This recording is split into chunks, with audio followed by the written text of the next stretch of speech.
Hi everyone. Week 2 of Facebook Live talking about growth opportunities and ways to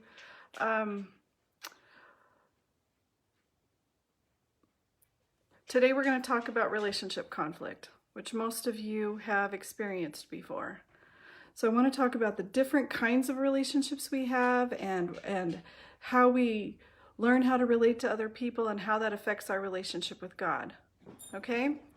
So as some of you know, some of you don't know, I have a job as a counselor, so I have lots of clients where I help them walk through these kinds of relationship dynamics. And so I thought that it would be really helpful to share some of these things with you. So the first one I want to talk about is control. Lots of people, most of us probably, would like to have control in a relationship because it removes all of the threat and all of the risk. Because as you know, having relationships is filled with risk. And so because it's two different people coming together to relate to each other, and when control is an element in that, it's going to automatically put people against each other because nobody likes to be controlled. The other night I was over at my daughter's house playing with my granddaughter, she's 2. And she was eating some carrots, and she thought it would be hilarious to chew up these carrots and then fling them all over the kitchen. And so all of a sudden I felt completely powerless to this 2-year-old when I asked her to clean it up, and she absolutely did not want to do it. And so a 2-year-old is completely in control of the situation, and I'm completely powerless. And so I watched her parents walk in the room, and they gently, calmly told her, "Wow, you can play with that toy that you want as soon as you pick up your carrots. And no, you can't climb on the step stool until you clean up your carrots." And it took her about 15 minutes to finally decide to clean up the carrots. And so once she made that decision, she cleaned up her carrots and then she got to play with her toys. And so I realized, I learned this with my kids, it's just been 20 some odd years since I had to deal with a 2-year-old, that you really can't control another person. And so when you're having a relationship with anybody, you can't control the dynamics, you can't control their behavior, you can only control yourself. And so learning how to let go of that need to get them to do what you need them to do. Well, how do you do that and have a relationship where it's not just one-sided and you're the doormat? And when you think about a relationship with God, we reflect our relationships with humans, especially the ones we grow up in, to our relationship with God. And so we'll often get upset when God doesn't control everything around us and make things happen to our benefit or prevent bad things from happening or micromanage events around us, is because he doesn't control. Control isn't a healthy dynamic in relationships. Can you imagine having a relationship where it was only one-sided? And some of you have. I know I've had relationships like that where I didn't get to have a voice. The other person was the only one whose voice really mattered, and it keep harmony in the relationship. I had to be the one to just agree with what the other person wanted, and that wasn't a very fun place to be, but I didn't know that it was important for me to show up in the relationship too. And growing up with I've been in church my whole life, and I always thought that God was this big guy far away somewhere that had all these rules we had to follow to keep him happy. And if we didn't keep him happy, then bad things were going to happen to us, and then we were going to be punished. And it wasn't until I had some conversations with him myself and also watched him interact with other people, and I learned more about him by reading the Bible through a different lens, because we read the Bible through the lens of what we've been taught about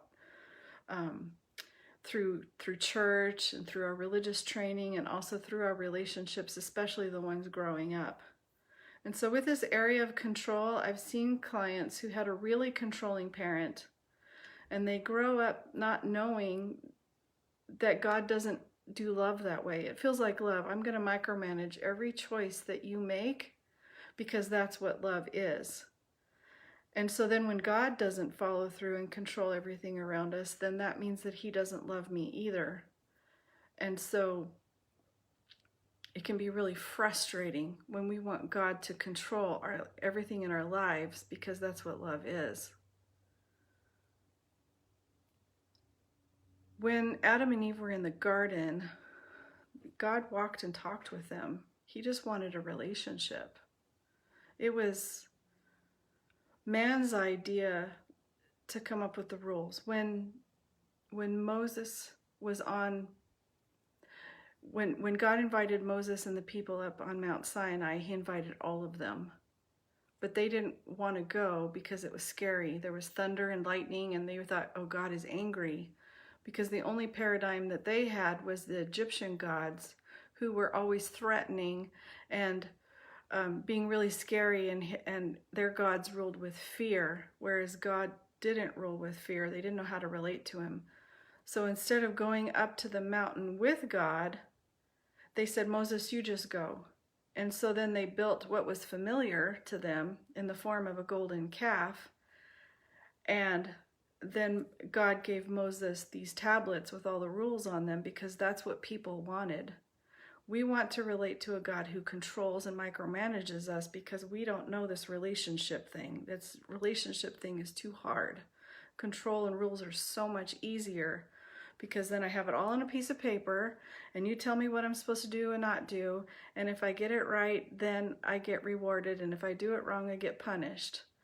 But that's not how God works, and that's not what he wanted. He wanted everybody to come closer and have his rulership through connection, where he validates and builds up who you are and wants to make you shine to your fullest extent in everything that he created you to be. But having a relationship is so complicated. You know that from your human relationships. When trying to communicate my needs to you, and then you have the choice of whether or not to take those needs and do something with them, and to really hear my heart, and to really care, and to not be selfish with it, and to want to love me without an objective. Most human relationships aren't like that. But God is the one who's the only one who's perfectly healthy. He doesn't have a history of brokenness. He doesn't have selfishness, and he's not out for his own agenda. He wants a partnership, and that's what he always wanted with his people. And we're the ones that decided we should have rules. And so we project that onto him now. Can you imagine having a relationship with a spouse based on rules? Like, okay, you give me the list and I'll know to follow it. And if I do it all right, you'll love me. And if I do it all wrong, then you'll reject me or punish me. Some people have relationships like that. And I end up seeing those people in my chair sometimes, where there's this rule, breaking the rules, being punished by the silent treatment, or by abuse, or by being mean and scary, or withholding. And so I'm gonna get you to follow my rules, and I'm gonna relate to you out of control through these manipulative dynamics. And it's really hard to feel close to somebody who treats you that way. It's really hard to show up with your whole heart when that other person has these kinds of requirements and that kind of manipulation. None of us like that. And just like my 2-year-old granddaughter cleaning up the carrots, you really can't control another person. Another relationship dynamic that I see often is the standoff. Two people so self-protected in their own castle with a moat and alligators around it, and the arrows aiming at each other, trying to have a standoff to see who's gonna win. And it's really painful to watch people so committed to their self-defense and so threatened by the other person, usually from a history of trying to control each other and using manipulative tactics. Then it comes to the place where there's this standoff, and I'm not going to give in until you give in, and which one of us is going to win, and I'm not budging until you budge, and then nobody gets anywhere. And it's really painful to watch, because then people end up having their own kingdoms. They build their own lives. Like, here's my life, here's your life, don't cross me, don't come close. And inside, you're dying inside, because we're all built for connection. We're all built for a heart-to-heart, your full heart showing up and my full heart showing up in relationship to each other. And I've talked to people too where they have a relationship growing up with a parent who does this to them too, where it's that's the other one, is one-sided relationship, where only one person gets to show up in the relationship and the other person has to lap around be the moon that orbits around their planet to make sure that everything's okay, because you're the only one that matters. And sometimes there's a parent relationship that's like that, where the parent emotionally manipulates the other person to meet their needs, to be what they need them to be, and to keep them happy, to keep harmony in the home. And so the other person doesn't get to show up with my heart. I don't get to show up with any of my needs. I don't get to have feelings or even have a bad day, because I have to manage the other person, and I have to make sure the other person is okay. And so I don't even get to exist. And that's a really painful kind of relationship to have. And unfortunately, like I said, we project this onto our relationship with God. We experience God through the lens of either religion or through our experiences in relating to people. And so we see him as a one-sided relationship. We have to do whatever we need to do to keep him happy, so that he doesn't punish me, or so that he doesn't withdraw from me, or he doesn't abandon me. I have to do whatever's necessary to keep him happy, because he's just angry all the time.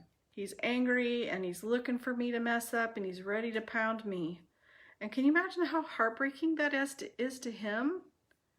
That he has us so afraid of him and so busy serving him. How heartbreaking that must be. Because as a healthy person, it doesn't feel good to have people running circles around you trying to make sure you're okay. If I had a relationship like that with my kids, I would be so sad. If they were so afraid to upset me and treated me like I was emotionally fragile, and they had to tiptoe around me to keep me happy, I wouldn't feel connected to them at all. I would be so sad that they didn't feel safe to fully show up for me. And I've lived with both of my adult children. I lived with my oldest one for 18, her and her husband and their daughter for 18 months while they were saving up for a home.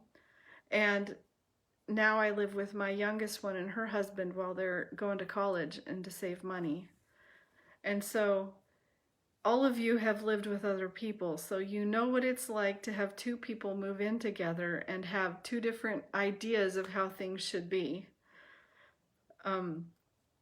You have two different ideas of what, doing the dishes, loading the dishwasher, the level of cleanliness, how to interact with each other. Do you tell each other when you're leaving to go somewhere? Do you just come and go as you please? Do you, and a lot of people can't make that shift to have your grown children living in your home when you're used to being the parent and you're telling them what to do. So it's been a little bit of a challenge for us to learn how to get along together and to to let each of us be powerful in the home. Even though it's my home, I can't be the overlord, that they have to agree to everything that I see. That would be dysfunctional, and it would disconnect us, and then they would see me as the problem instead of maybe the issue that I'm presenting being the problem. So how do you have a healthy relationship where you get to fully show up and bring two differing ideas together when you don't see eye to eye? We all have a different idea of how things should be. How can I present my needs to you in a way that feels inviting and not threatening or controlling is the big question.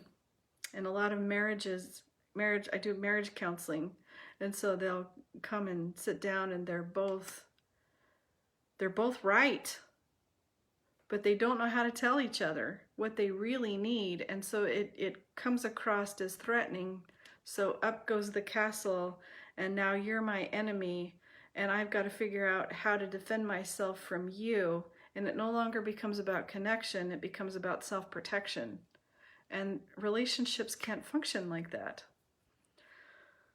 So one of the things I help them do is to present my need in a way that is inviting and not threatening. So let's say the other person doesn't clean up after they cook food, for example. Now, I think it starts out with saying, hey, can you clean up after yourself when you prepare food? The counter's got food all over it, and that doesn't feel sanitary or comfortable for me. And then repeatedly, doesn't happen for whatever reason. Either they never learned how to do that in the first place, or they don't really notice. Some people just don't notice. We have differing ideas of what cleanliness should be. So then how do you keep presenting it in a way that they'll hear and that they'll care? You have to include yourself and what you feel into that conversation, or they're just hearing instructions. So an example of that might be, after multiple times of saying nicely, hey, I just wanted to remind you that to clean up after yourself, maybe 2 or 3 times. I wouldn't go more than that, because then, like I said, it just becomes about instructions and me harping on you all the time. I would present it in a way of, this is a formula, I feel I need. When you don't wipe down the counters after you eat, I feel taken advantage of. It feels like what I need doesn't matter.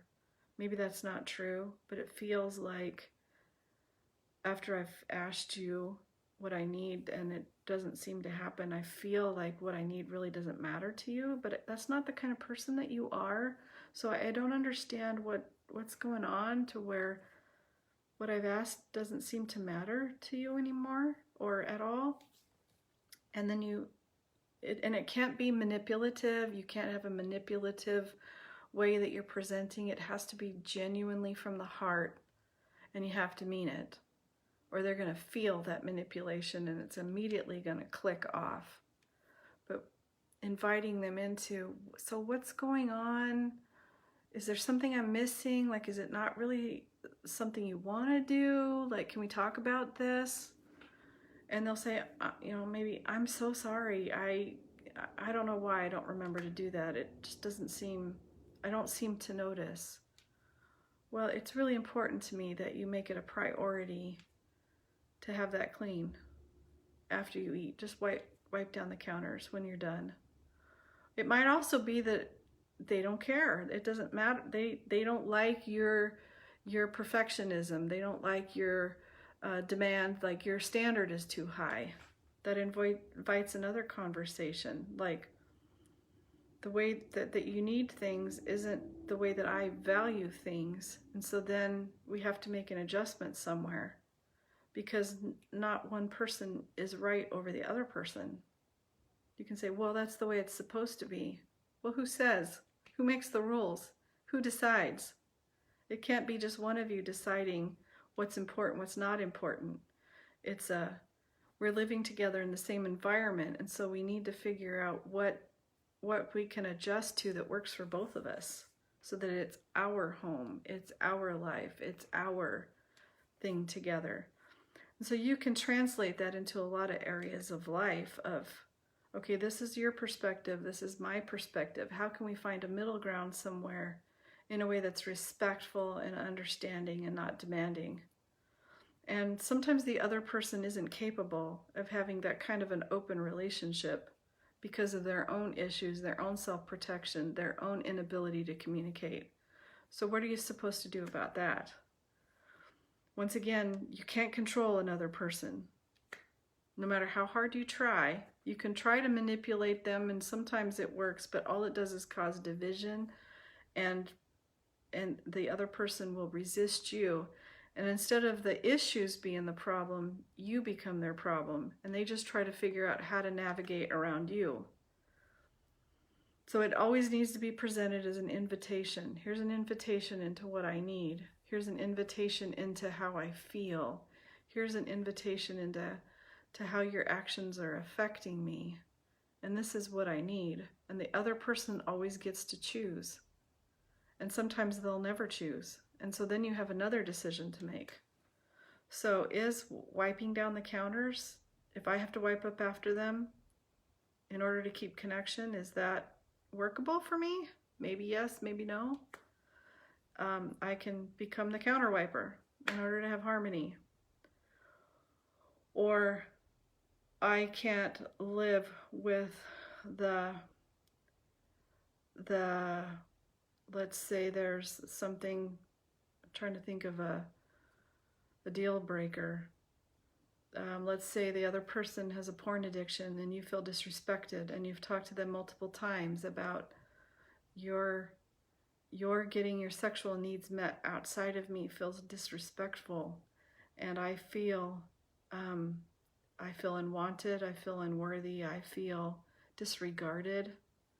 I don't feel like I can connect to you while you're giving yourself somewhere else in that way.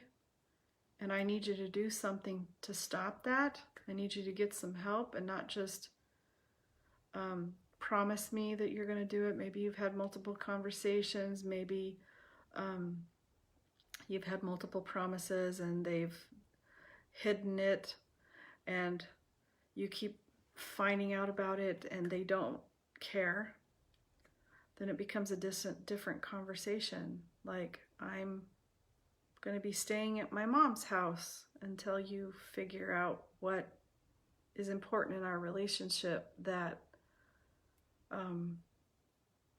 that being faithful to me alone is important, you know, and it's, I can't continue to be in the same home with you while you're choosing to be with others. Might be an example. I'm not saying divorce them. I mean, sometimes it comes to that because the person genuinely doesn't care. But that's not what I'm advocating for. I'm saying you need to figure out what you're going to do, not as a punishment, not as a manipulation, but as a, here's how you're affecting me. I've tried to communicate that with you. You don't seem to care about our connection. And so I'm going to place myself over here until, and wait for you to hopefully take my invitation into a deeper connection and find out what's going on with you that makes you choose this kind of thing, like something's going on. Another example would be disrespectful conversations, the yelling, the screaming, the accusations, the demeaning conversations. That's most common what I see people do with each other. And so a recommendation that I give is, I'll be happy to talk to you about this when you can be respectful. I'm going to go for a drive. I'll be back in 15 minutes, and then I would like to have a conversation. I really want to hear what you need to say, but I need it to be in a respectful way. And I really want to listen. I really care, but I'm not going to stand here and be disrespected. So I'm going to go for a drive, or I'm going to go somewhere. Remove yourself and then give it another try and see if they can, when you come back, okay, I'm ready to listen to what you need to tell me, what's going on. And repeat it again and again and again, because it's not okay for somebody to disrespect you. Sometimes it's important for you to go, wow, what's really going on with this person? And, okay, you can repeat back to them, okay, I'm hearing you say that you feel like I don't care about your needs. Can you tell me what your needs are? I don't understand. I can't understand through the accusations what's going on and what do you really need from me. Can you share with me again what it is that you're trying to tell me? And then repeat it back. Okay, I'm hearing you say you need me to not be on my phone during dinner time because you feel disrespected that I'm using my time somewhere else besides with you. Is that what you're saying? Is that what you're asking me? Is that, okay, when would it feel good to you? I do have to be on my phone, say I'm a realtor, I have to be available to my clients, I need to, but I could communicate to them that between these hours I don't answer emails or phone calls or take messages. So when do you need me to be fully available to you? Is dinner time the important time? Is it, an hour before bed? Is that what you need from me? That's how to communicate with each other, instead of, you never show up for me. You never you're always on your phone. You care more about that phone than you care about me. Well, that's an accusation. The first thing the other person is going to do is put up a self-defense because you're shooting arrows at me. So now I need to be protected from you because you're the problem. And they're not even going to hear what your issue is. They're only going to see you and try to deal with you. And when they do that to you, it's the same way. You're going to feel your defenses go up and not care anything about what they're trying to say. So that's where you have to keep your heart. You can't control them, but you can control you. So you can say, okay, this is what I'm hearing you say. Is that what you're communicating to me? And if they come back repeatedly disrespectful, then that's what I'm saying. Remove yourself and say, okay, I really want to hear this. I'm going to come back later and we can talk about it again, but I'm going to need you to share with me what you need and in a respectful way. That way you're managing yourself. So how does this translate into a relationship with God? God wants to connect with you. He wants to hear your heart. He's not afraid of anything that you have to share. He doesn't feel threatened. He doesn't get angry, but he really wants to listen. I've had multiple conversations with him where I was the one completely losing my cool and doing the opposite of everything I've just told you. And I've hollered at him every kind of accusation in the book. And then at the end of it, then he's told me his side of things, and it helped me to understand a little bit more about what he was talking about, and what he needs from me, or what was really going on, or what I'm missing. And I've learned to always assume now that I'm the one with the wrong perspective. And so I've said, okay, what do you want? What am I missing in this equation, in this conclusion I've come to? What is it that you want me to know? What is it that I'm missing? And when I've asked those questions, there's always some level of perspective that my limited understanding helped me to get it. And I'm trying to think of an example of this.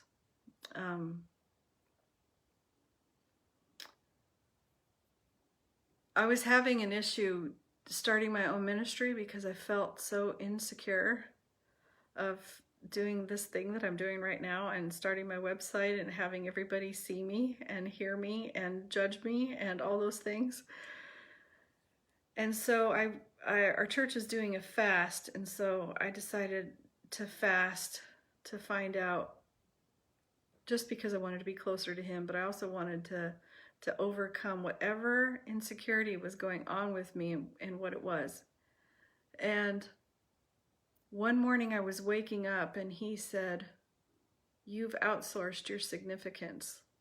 And then he played some history with me of the different people and places and ways that I had outsourced my significance, that I'm significant because I belong to this person, or I'm significant because I'm associated with this organization, or I'm significant because because people on Facebook will validate me. That makes me significant.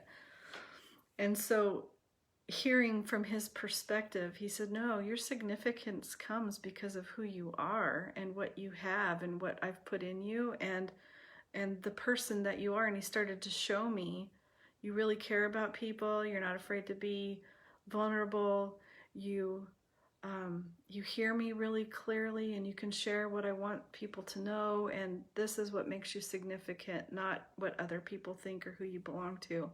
So that was a game changer for me in a big way. And the fear of doing this left with that conversation. God wants to have those conversations with you, but first you have to understand how he relates to us. And it's not the way that you've learned to relate through other people. And so once again, those 3 dysfunctional ways to relate are control. God doesn't control, and you don't have any control. It's about invitation. God will always invite you into something. Number 2 is a standoff. I'm going to stand in my opinion, and I'm not going to move out of my opinion until you change, is the other one. And then there's a one-sided where only one person in the relationship matters, and I'm the moon orbiting around your planet, or I'm the planet and you have to orbit around, you're the moon orbiting around me. And so anyway, do any of you have any questions? Our time is up, but I wanted to give you a chance to share or ask a question regarding healthy relationships. I'll give you just about a couple of minutes here. Thank you all for showing up and for wanting to learn. Otherwise, I'm just talking to the walls here. And you can also Facebook message me if there's questions that you would just like some insight on, and I can bring it up in a Facebook Live, or I can answer you briefly in the message.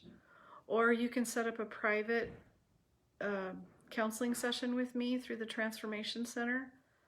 And that email address is transformationcenter@bethel.com. I'd be happy to help you reconnect to God if you're feeling disconnected, or deal with emotional issues that are holding you back, or if your heart feels walled up and self-protected, I can help you get those walls down. So anyway, it's nice seeing you guys. Take care, and I'll see you next week at Wednesday at 11. Bye-bye.